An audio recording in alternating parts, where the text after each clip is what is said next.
Après avoir quitté ses fonctions officielles, on le retrouve au cœur d'un drame survenu il y a bientôt 20 ans. L'attentat contre l'avion du président du Rwanda. L'événement déclencheur du génocide. Paul Baril, bonjour. Bonjour. Alors on va parler du Rwanda parce que ces jours-ci sort un livre qui s'appelle Le capitaine Baril brise le silence, la tragédie du Rwanda, ses origines, ses coupables, aux éditions Jean Picolec. Et vous n'y allez pas par quatre chemins, à savoir que vous prenez à rebours la thèse officielle qui veut que ce sont des extrémistes Hutus qui ont descendu, entre guillemets, l'avion du président Habyarimana, qui était lui-même Hutu mais jugé trop modéré, pour ensuite déclencher le génocide contre les Tutsis. Pour vous, cette thèse est totalement fausse. Dites-nous pourquoi. Parce que d'abord, on n'a jamais donné le nom de ces extrémistes. On parle d'un groupe d'extrémistes. Moi, je voudrais savoir lesquels ont appuyé sur la détente. Et je suis un enquêteur, je suis un gendarme et fils de gendarme. La première question qu'on se pose, à qui profite le crime ? Le crime, il profite à une seule et même personne, c'est Kagame. Sans cet attentat, il ne serait pas chef d'État aujourd'hui. Paul Kagame, qui était donc le leader du Front patriotique rwandais, le mouvement rebelle de l'époque. Non, il n'était pas le leader du mouvement patriotique, il était le chef des services de renseignement de l'Ouganda. Il était militaire ougandais, il percevait un salaire ougandais et il a été en Amérique faire des stages dans les unités spéciales américaines avec un passeport ougandais. C'était un rebelle et c'est un terroriste avéré. Alors, vous lancez des accusations très graves contre Paul Kagame parce que vous insinuez que c'est lui, le FPR, donc son mouvement, qui a commis cet attentat dans le but de déclencher des massacres et de prendre le pouvoir. Alors que la version la plus largement partagée, c'est que ce sont les Tutsis, et donc les gens comme Paul Kagame, qui ont été victimes de ce génocide. Comment est-ce que vous pouvez affirmer que c'est lui qui a tout manigancé comme ça? Revenons un peu d'histoire. Le 1er octobre 1990, l'Ouganda, avec 3000 rebelles Tutsis, attaque le Rwanda. L'Ouganda, je dis bien, de Museveni, qui est complice de Kagame. La France a des accords de coopération de défense avec le Rwanda depuis 1975, signés par le président Giscard d'Estaing.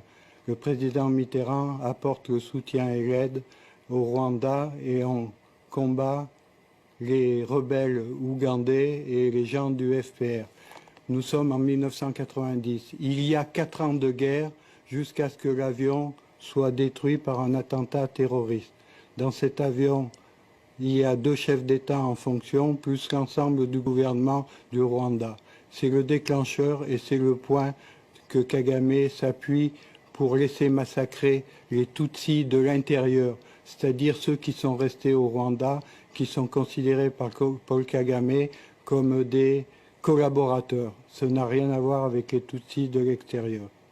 Comment est-ce que vous pouvez affirmer cela? Ça paraît quand même impensable que lui-même aurait laissé massacrer son peuple, entre guillemets, pour parvenir au pouvoir. Comment est-ce que vous pouvez l'affirmer? Il l'a pas fait tout seul, il l'a fait avec l'aide des Américains et de l'ONU. À cette époque, il y avait la MINUAR qui était 2800. La force de l'ONU. La force de l'ONU, commandée par le général canadien Roméo Dallaire. Le soir de l'attentat, les 2800 soldats de l'ONU se sont restés 280 soldats. La force de la MINUAR aurait pu protéger les Tutsis de l'intérieur. On a dégagé volontairement cette force qui aurait pu se mettre en travers des génocidaires.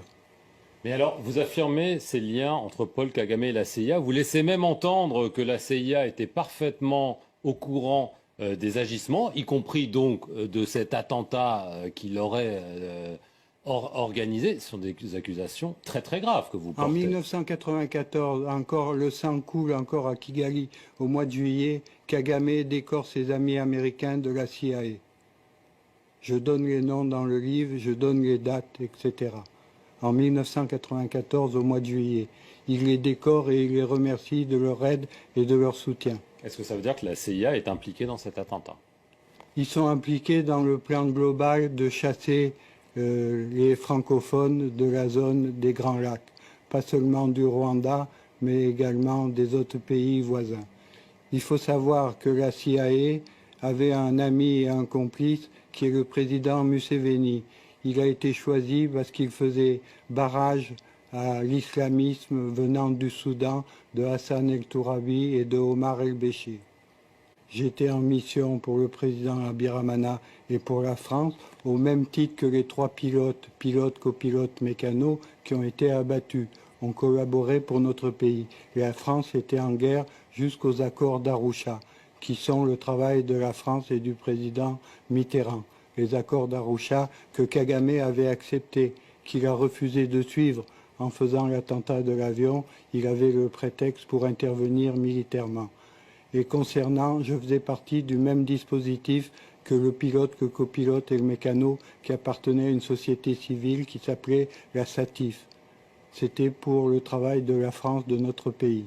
Je voudrais rappeler, parce que c'est important, le juge Bruguière, qui n'est pas quelqu'un de rigolo, qui a pendant 20 ans a mené la politique antiterroriste en France, avait établi 9 mandats d'arrêt internationaux concernant Kagame et son team. Je vous rappellerai que le juge espagnol Meirelles, sur l'assassinat d'Espagnols, l'Espagne n'a rien à voir, il n'y a pas eu de militaires au Rwanda, a établi 40 mandats d'arrêt internationaux.